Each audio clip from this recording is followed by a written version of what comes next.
Good evening, everybody. Rose Thorn here.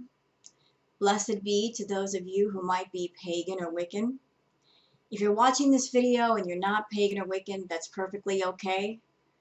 This video is meant for anyone and everyone who is interested in the tarot and you want some information, advice, and tips on how to choose the right deck for yourself, how to care for your tarot deck properly, what to do, what not to do with your tarot deck, and how to properly do a tarot card reading and interpret the cards. So, I'm going to go over everything of importance in the order of importance, and I hope that those of you watching this video, that by the end of the video you'll be much more informed and you'll be able to choose the right deck for yourself and be able to do great readings, not just for yourself, but for other people. So let's start with the most important thing, which is the reasoning behind getting a tarot deck.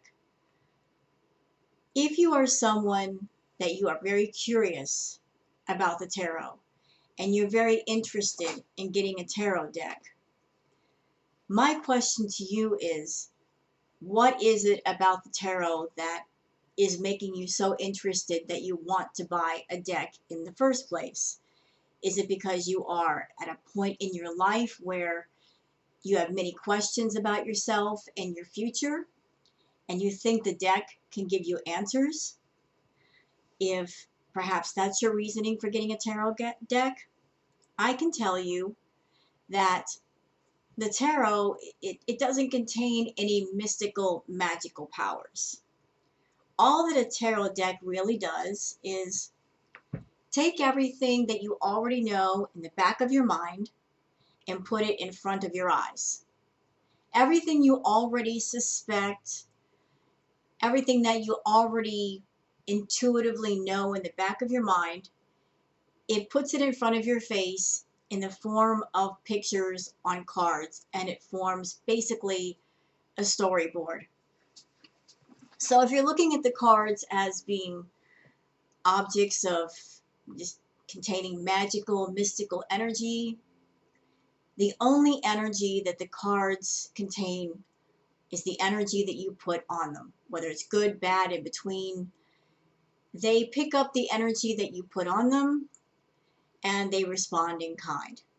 So if you're wanting to get the cards to do readings for yourself and somebody else, or perhaps other people, and your intentions are good, I say get the cards. But if your intentions are bad and you're just planning to do bad things with them, I say forget about getting the cards, because all that's going to do is create bad karma and bad energy for you, which you will have to answer for. So, with that said, let's talk about actually getting a tarot deck. There are many different places online and offline that you can get tarot cards from. There are many different styles of tarot decks. I've seen hundreds of different styles. Many tarot decks that have animals on them, plants, witches, sorcery, dragons, roses, you name it. There's so many different styles of tarot cards, it's beyond measure. And each deck has its own kind of energy. When it comes to choosing a tarot deck, choose a tarot deck that calls to you the most. Whatever design, whatever symbolism, if it strongly calls to you, that's the deck for you. There is one particular kind of tarot deck that a lot of people get, especially those who are doing tarot for the first time, and it's called the Rider-Waite deck. And some of the cards tend to look like this. There are many different cards. I'm going to show you some from my deck. As you can see, the pictures are very plain. They're very easy to interpret and understand. Hence why the deck is very, very popular. The Rider-Waite deck is very good for amateur tarot card readers. I recommend getting this deck, the Rider-Waite deck, as your first deck. And then once you learn that deck, you're very comfortable with it, you know all the symbolism, and you can read it without much help, then you might want to move on to another kind of deck. But that's just my recommendation. If you're the tarot card reader, you have to choose whatever you feel the most drawn to. Now, when it comes to getting a tarot card deck, there are some things to remember. The first one being, if you are someone that you're getting a tarot card deck from anywhere, make sure that it is a brand new deck, that it's not been used by anyone else. I've been on eBay. I've seen a lot of vintage, older tarot card decks that people are selling, decks that are obviously used. I absolutely am against anyone buying a used deck from people that they don't know and they're not familiar with, because you don't know what those cards were used for, and you don't know what kind of energy they contain. Even if you got those used cards and you cleanse them in some way, they might still contain energy from somebody else, and that energy will never go away. And if those cards were used for a negative purpose, well, that might affect you in some way. So always make sure that those cards are brand new.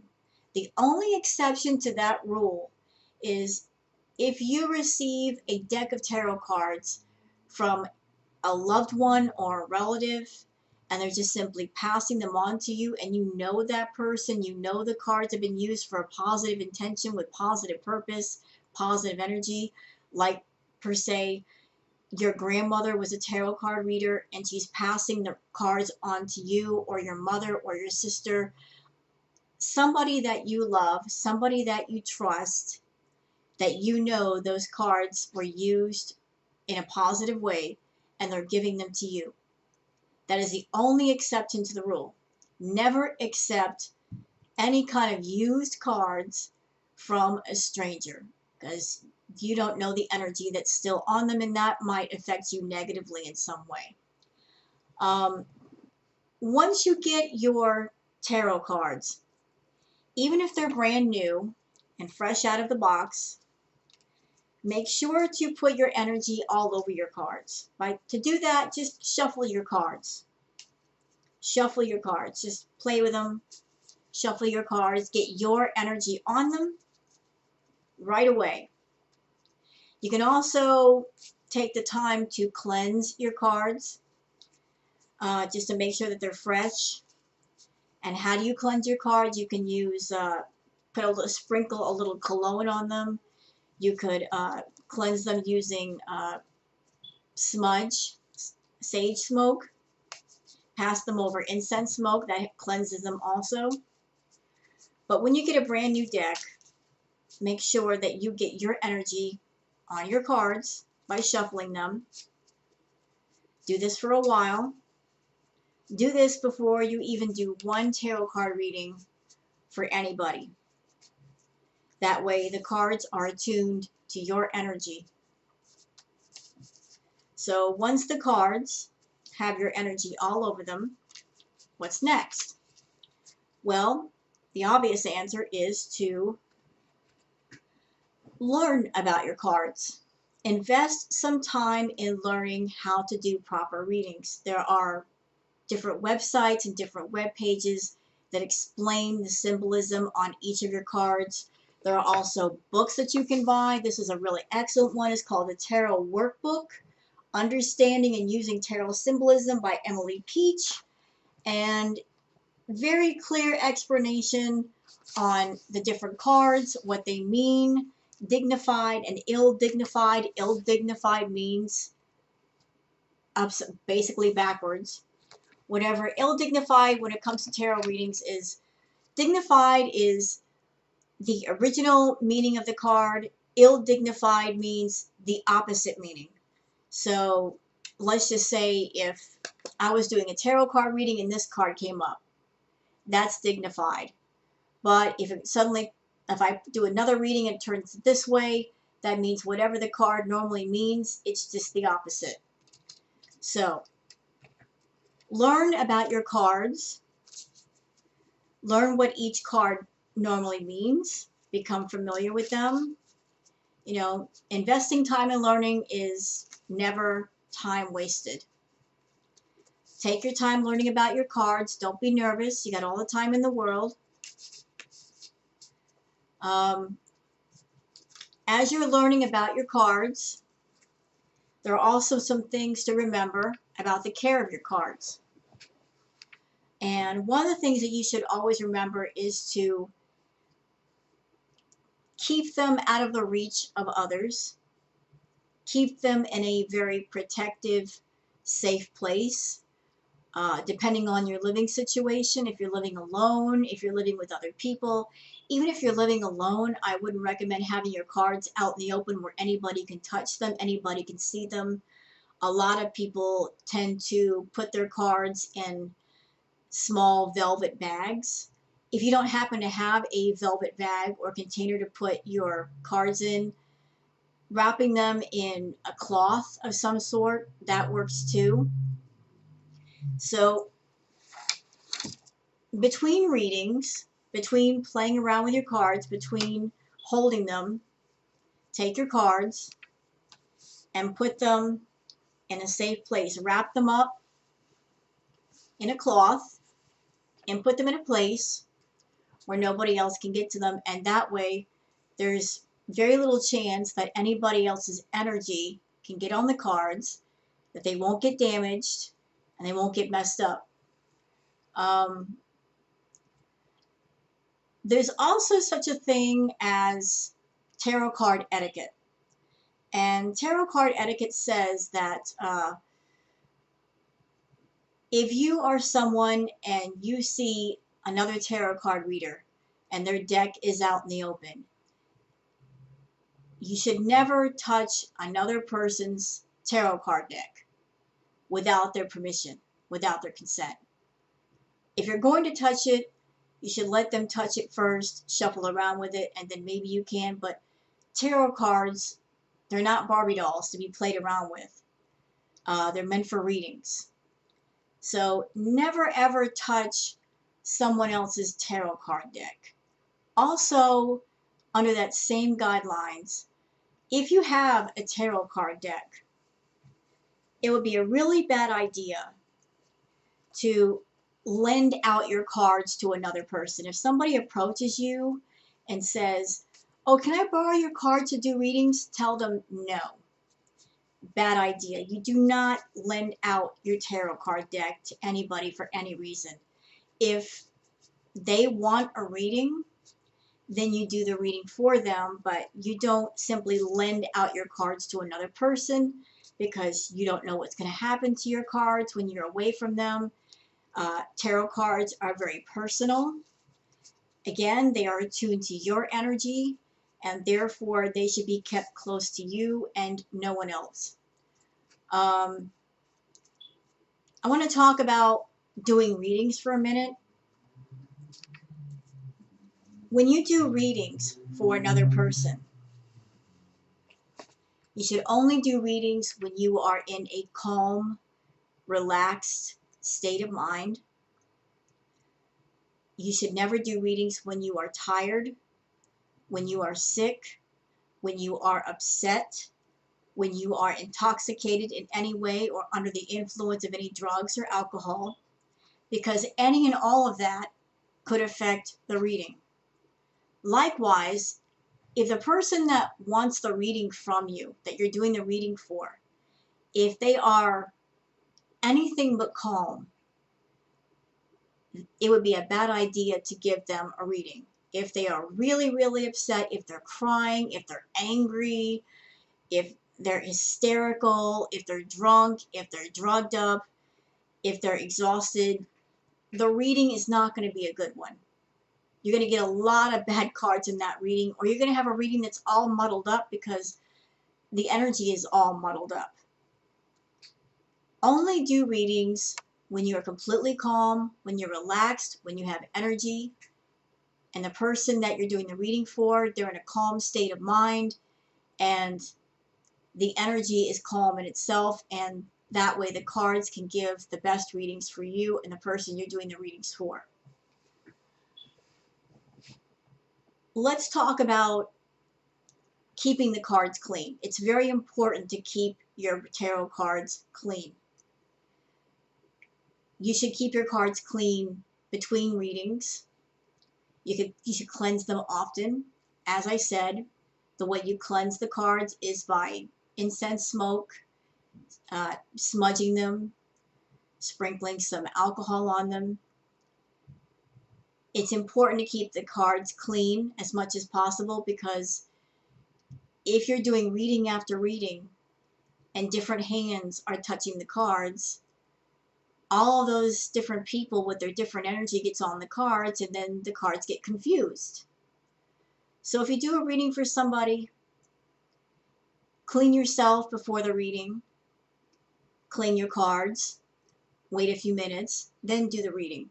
Once the reading is over, clean your cards again, and then put them in a safe place and let them rest for a while. It's also important to not do too many readings all at once.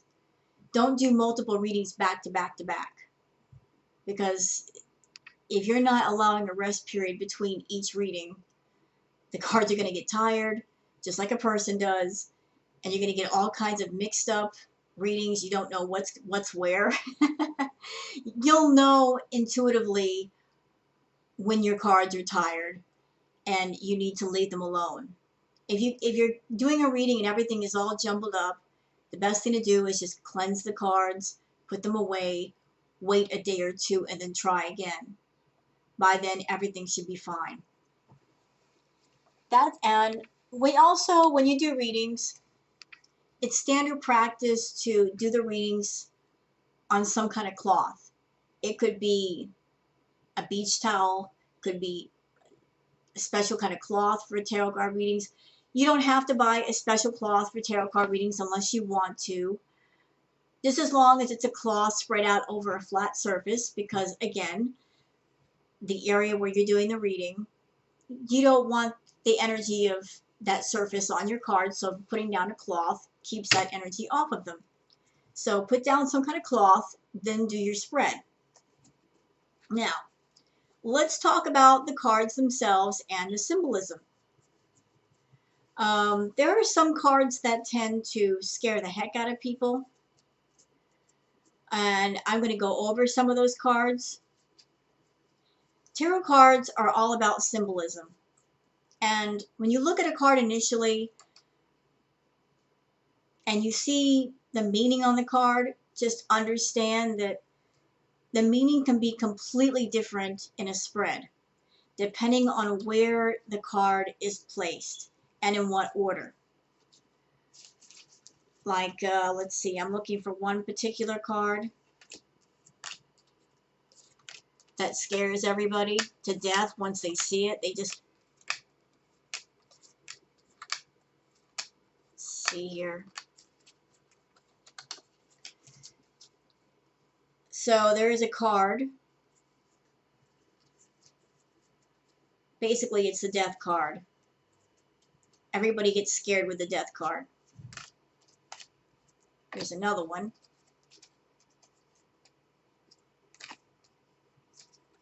I'm finding, there we go. Here's 3 cards that everybody gets crazy about. All right. So again, it's all symbolism, and sometimes what you think the card is, it's actually different. Here is the death card. When people see this card in a reading, they get completely scared and they think that death means a physical death. Not always the case. In fact, 99% of the time, it doesn't mean what you think it does. Death does not mean physical death. It means death could be the death of a relationship, the ending of a job or a bad friendship. Death usually means new beginnings with something else. Again, it all depends on where this card shows up. Is it dignified or is it ill dignified? And what are the cards surrounding it and proceeding after it? So death does not mean physical death. It could mean change. It could mean something is ending and something else is starting up. So if you see the death card, don't get scared. It could actually be a good card. Same thing with this, the Tower. This can be a negative card when it's placed in a certain fashion, but sometimes it's not. It all depends on where it ends up and what's surrounding it. The Devil card does not mean Satan. It could be earthly desires. It could be something you're lusting after, something you want. It could be the love of material things. It could mean a lot of things. By learning more about the tarot and learning about the meanings of each card, that's how you know how to give the right readings. On top of learning about the tarot card deck and on top of learning about the initial symbolism of the card, part of tarot card reading is going with the feelings inside. Like when you're looking at a reading, what feelings come to mind, what thoughts come to mind. Whatever those thoughts and feelings are, that goes into the reading as well. Like what is the story that the cards are trying to tell you? You got to go with your gut, go with your intuition. So I hope that you guys have learned a lot from this video and I've answered a lot of your questions. I would like to say one more time, if you're going to be going on eBay and getting a tarot deck or anywhere, please do not buy a used deck. That'd be a very terrible mistake. If you get a used deck, make sure it's from someone that you know, you love, you trust. You know the cards have been used only for positive intention. Always buy a brand new deck. And if you're an amateur tarot card reader, you're just starting out, the Rider-Waite deck is absolutely excellent. You can always buy other decks later and put them into your collection and use them for different kinds of readings. So thank you very much for watching this video. I hope that you've learned a lot. Thank you and have a good night.